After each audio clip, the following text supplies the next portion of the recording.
এবার আসছে অন্যান্য খবরে। টানা বৃষ্টির জের ফুসছে একাধিক নদী, এরই মধ্যে জল ছাড়ছে ডিভিসি, এতেই ক্ষুব্ধ নবান্ন।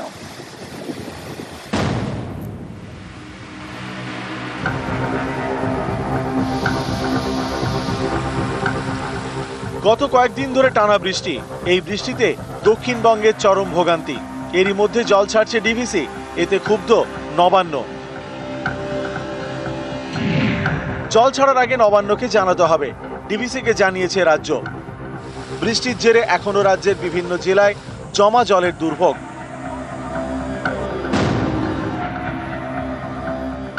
পশ্চিম মেদিনীপুরের ঘাটাল, পুরো এলাকার বিভিন্ন ওয়ার্ডের রাস্তায় জল, চাষের জমিতেও জমা জল।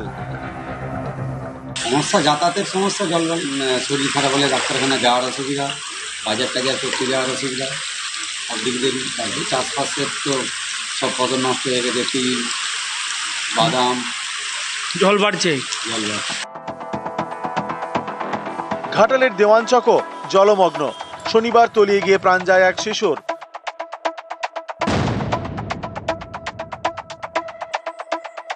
পশ্চিম মেদিনীপুরের ডেবরা, গত কয়েকদিন এখানে ফুঁসছিল কাঁসাই, শনিবার থেকে কাঁসাই নদীর জল কমতে শুরু করেছে।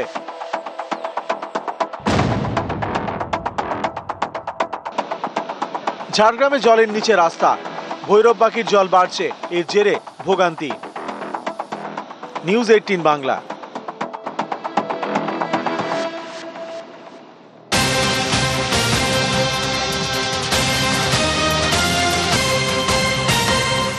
রাজ্যের একাধিক জায়গায় যে জাতীয় সড়ক, সেই জাতীয় সড়কের অবস্থা বেহাল। রাস্তা কেন্দ্রের মেরামতির কাজ করছে রাজ্য।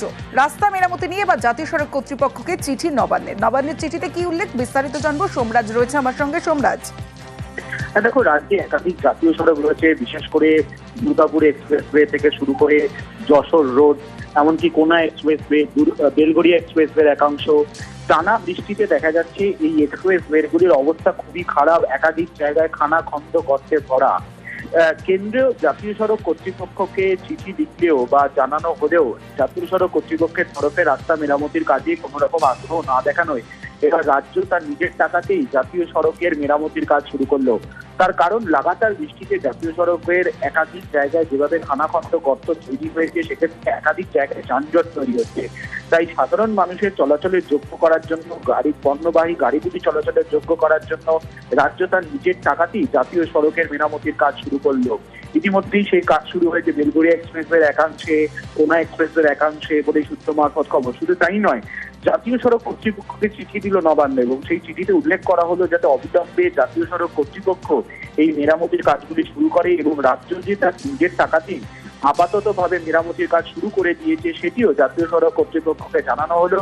জাতীয় সড়কের পাশাপাশি রাজ্যের যে সড়ক, পূর্ত দপ্তরের অধীনে যে রাস্তাগুলি রয়েছে, সেই রাস্তাগুলি যে দ্রুত মেরামতি যোগ্য, অর্থাৎ মেরামতি করে দেওয়া হয়, যেখানে খানাখন্দ বা গর্ত রয়েছে, সেই বিষয়েও নির্দেশ দেওয়া হয়েছে বিভিন্ন জেলার পূর্ত দপ্তরের আধিকারিকদের বলে সূত্র মারফত জানা যাচ্ছে। তবে যেটা গুরুত্বপূর্ণ, কেন্দ্রীয় জাতীয় সড়ক কর্তৃপক্ষের রাস্তা মেরামতির দায়িত্ব জাতীয় সড়ক কর্তৃপক্ষের, কিন্তু রাজ্যের তরফে বলা সত্ত্বেও জাতীয় সড়ক কর্তৃপক্ষের কোনো হেলদোল না হওয়ায় শেষমেশ রাজ্যের তরফেই রাজ্যের টাকা দিয়ে জাতীয় সড়কের মেরামতির কাজ যাতে পণ্যবাহী গাড়ি চলাচলের যোগ্য হয়, সেই ব্যবস্থাই শুরু করলো রাজ্য, তেমনটাই নবান্ন সূত্রের খবর। বেশ সোমরাজ।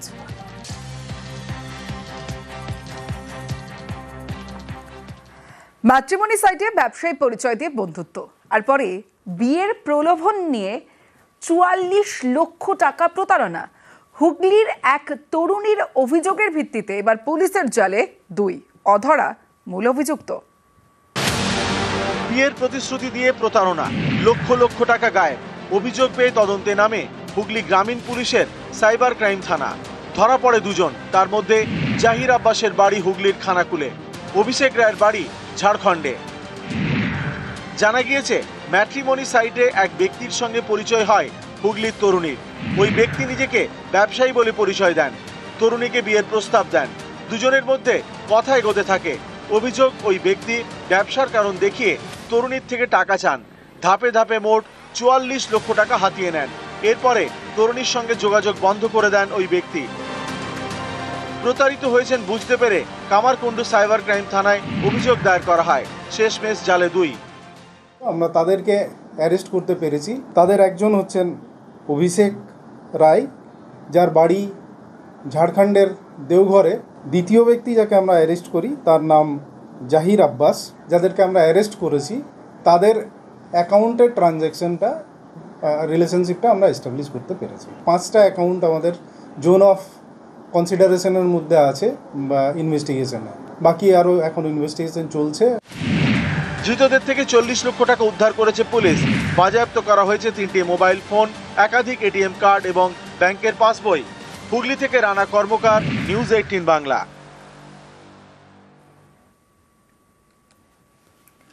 নদীর বুকে বাজারের আবর্জনা, দূষণে জলপাইগুড়ির করলা চোখে জল। এতেই ক্ষুব্ধ প্রশাসন। মহকুমা শাসক সতর্ক করলেন ব্যবসায়ীদের।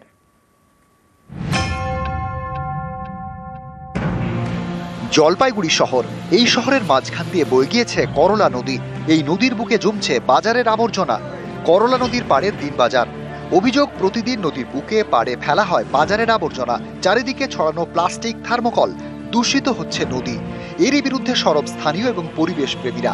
অভিযোগ পেয়ে শনিবার দিন বাজারে পৌঁছন জলপাইগুড়ি সদরের মহকুমা শাসক। করলার হাল দেখে মেজাজ হারান, ব্যবসায়ীদের সতর্ক করে দেন যাতে কোনো রকমভাবে কঠিন বর্জ্য নিষ্কাশনের ক্ষেত্রে অসুবিধা না হয়। প্লাস্টিক বর্জ্য এবং থার্মোকল এগুলো নিয়ে আমরা একটা সমীক্ষা নিরীক্ষণ করছি। জলপাইগুড়ি শহরকে, জলপাইগুড়ি পৌরসভাকে কেন্দ্রবিন্দুতে রেখে সকলে মিলে আমরা সুন্দর রাখতে চাই। ব্যবসায়ীদের সতর্ক করেছেন মহকুমা শাসক। নদীতে এবার আবর্জনা ফেললে ব্যবসায়ীদের লাইসেন্স বাতিলের হুঁশিয়ারি দিয়েছে পুরসভা। এসডিও সাহেব আসছিলেন গত 26 তারিখে, আমাদের নিয়ে একটা মিটিং করেছিলেন উনি। তো তখন কথা হয়েছিল থার্মোকল, প্লাস্টিক বর্জনের ব্যাপারে। ওই ব্যাপারটা আমরা কত দূর কাজ করেছি। আমরা এর আগেও কয়েকদিন ধরে থার্মোকলের নিয়ে আমরা মাঝবাজারের পিছনে যারা ফেলতো তাদের অ্যানাউন্স করেছি। কিছু মাল পড়ে আছে, সেটা উঠে নেওয়ার ব্যবস্থা করছি। আর থার্মোকল যাতে নদীতে না পড়ে, পরিবেশ দূষণ যাতে না হয়, আমরা সেদিকে নজর রাখছি। বহুদিন থেকে আমরা করলা নদীকে দেখছি। জলপাইগুড়ি শহরের এটা টেমস বলেই আমরা জানি, আমাদের প্রাণকেন্দ্র। অথচ অদ্ভুত রকমভাবে আমরা দেখছি যে করলা নদী এখনও দূষণের গ্রাসে আরও ধীরে ধীরে এগিয়েই যাচ্ছে। বহুবার প্রশাসনিক তরফেও বহু ব্যবস্থা তারা নিয়েছেন, কিন্তু দুর্ভাগ্যবশত একটা বড় অংশের ব্যবসায়ীরাও কিন্তু এখনও সজাগ হননি, যার ফলে তারা কিন্তু নিয়মিতভাবে এখনও করলা নদীকে দূষিত করে যাচ্ছেন। জলপাইগুড়ি থেকে শান্তনু কর, নিউজ 18 বাংলা। একটা সমীক্ষা দেখাই আপনাদের। স্কুল শিক্ষা দপ্তরের সমীক্ষায় জেলায়, উত্তর 24 পরগনা জেলায় 7 স্কুল বন্ধ, হাওড়াতে 24, পূর্ব বর্ধমানে 18, দক্ষিণ 24 পরগনাতে 17, হুগলিতে 13টি স্কুল বন্ধ। অর্থাৎ স্কুল আছে, পড়ুয়া নেই, আর সেটাও প্রায় 5 বছর ধরে। রাজ্যে এমন সরকারি এবং সরকার অনুমোদিত স্কুলের সংখ্যা 348টি। স্কুল শিক্ষা দপ্তরের সমীক্ষায় উঠে এসেছে এমনই চাঞ্চল্যকর তথ্য।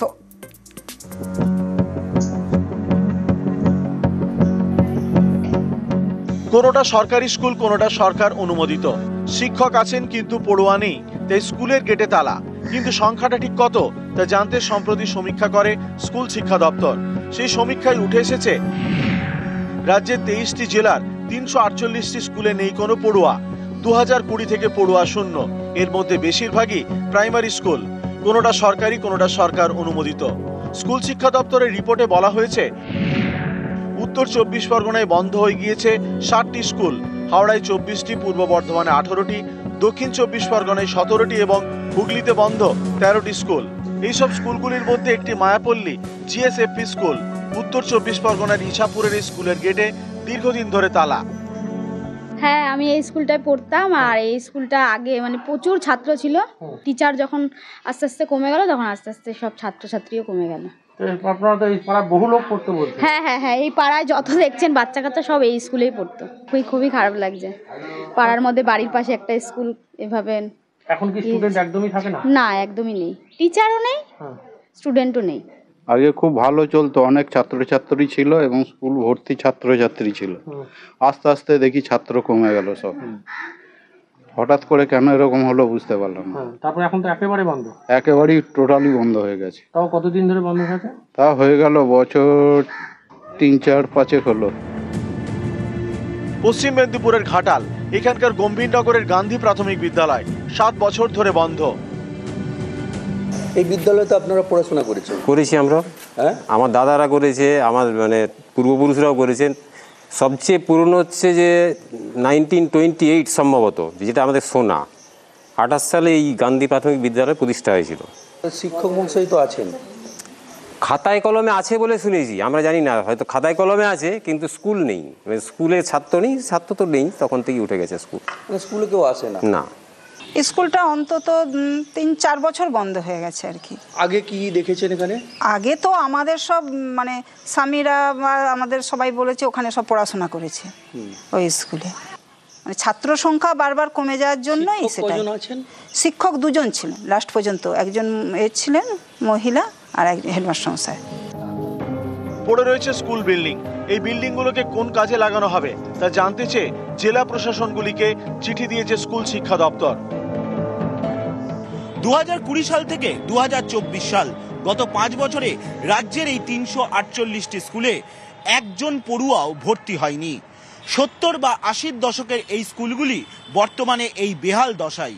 স্কুল শিক্ষা দপ্তরের সমীক্ষায় এমনই তথ্য উঠে এলো। ক্যামেরায় সৌমেন দাসের সঙ্গে সোমরাজ বন্দ্যোপাধ্যায়, নিউজ 18 বাংলা, কলকাতা।